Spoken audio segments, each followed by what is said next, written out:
The Super Hog is the newest super troop coming to Clash of Clans. It is unlocked at Town Hall 13 at a minimum level of level 10, which gives you access to a really strong Hog Rider. So let's go through everything you need to know, from its stats to the best strategies for it. If you are below Town Hall 13 and you still want to have access to the Super Hog Rider, well, you're in luck. As long as you are Town Hall 11 and above, you will be able to request the Super Hog Rider in the clan castle. Sorry, Town Hall 10s, but since Town Hall 13 is 3 levels above yours, you're not going to be able to receive it.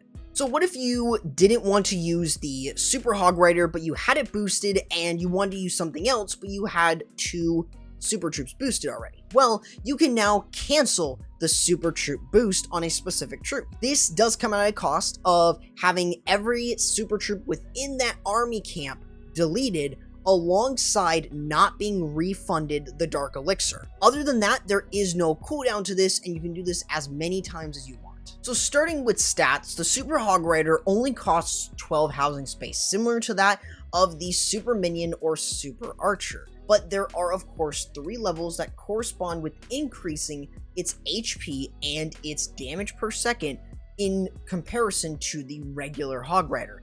1 at Town Hall 13, 1 at Town Hall 14, and 1 at Town Hall 15. Of course, it also has its special ability, which is Divide and Conquer. This will split the Hog Rider when it dies from its regular Hog and, of course, the Rider, being the Super Hog and the Super Rider. The Super Hog will still be able to jump over walls and target defenses, but it retains a small bit of HP and loses a lot of damage, similar to that of a golem. While the Rider, on the other hand, gets flung in the opposite direction safely, while also being able to go in for any target, alongside retaining all of the damage and losing a little bit of the HP. It will deal 2 times damage to walls if it gets trapped within a compartment, meaning you pretty much can still have the Super Rider move through the base and help clean up. Basically, the Super Hog becomes a cleanup troop and a defensive troop even after it dies. So if we compare the Super Hog and the regular Hog in a 1v1, the Super Hog Rider is objectively going to win, especially with its more HP and more damage per second.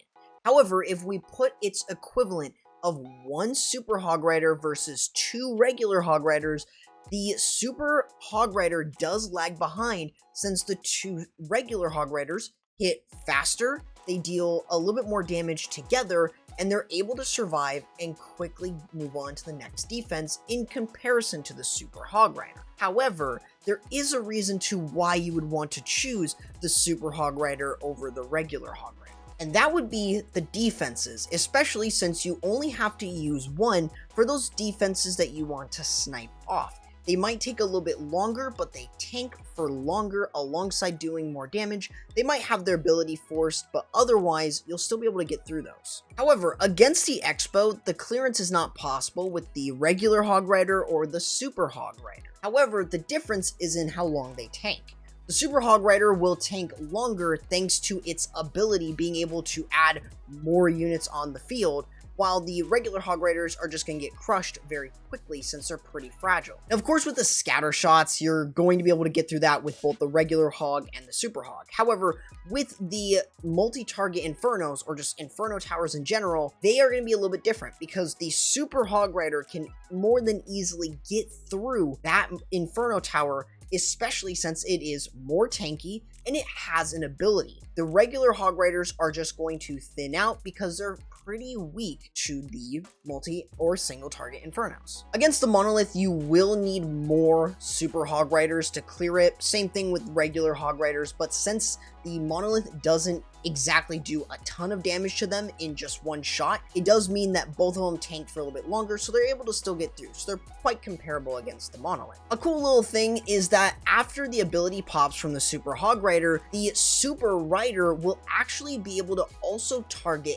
enemy CC troops, meaning that if you haven't dealt with the enemy clan castle for whatever reason, or there is a skeleton trap somewhere, the Super Hog Rider can actually help clear that out for you, making it pretty useful in those situations. And of course, versus the Town Hall, you're not going to be able to do as much damage to it, or you're not going to be able to take it out, considering it has way too much HP and it does way too much damage. However, underneath Rage, you can tell the difference between the Super Hog Rider and the regular Hog Rider. Since the Super Hog Rider does more damage and it has the split ability, it does make it a little bit more possible for it to do extra damage before it fully dies. And before you think about it, don't even think about using the Super Hog Rider on defense. I mean, would you use regular Hog Riders on defense? I don't think so. Now, of course, with a new Super Troop being the Hog Rider, of course, we gotta think hybrid.